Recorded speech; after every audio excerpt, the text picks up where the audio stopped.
मिरजेत प्रभाग 20 मध्ये माजी नगरसेवक योगेंद्र थोरात यांनी आपल्या प्रचाराला सुरुवात केली आहे।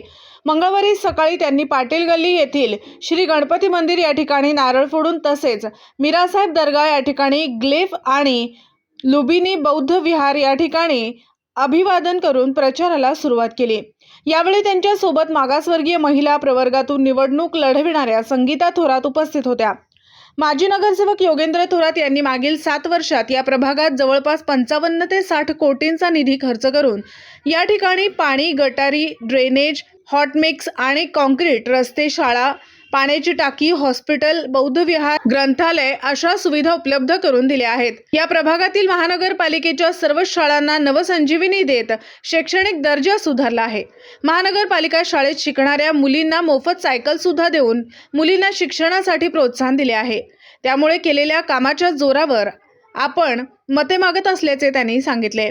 तसेच त्यांच्या विकास कामाच्या जोरावरच त्यांना प्रभागात प्रतिसाद चांगला मिळत आहे। N24 मराठी न्यूज साठी मिरजहून प्रतिनिधी मुस्तफा मुल्ला। दिवसभरातील घडामोडींचा आढावा घेण्यासाठी पाहत रहा N24 मराठी न्यूज चॅनल।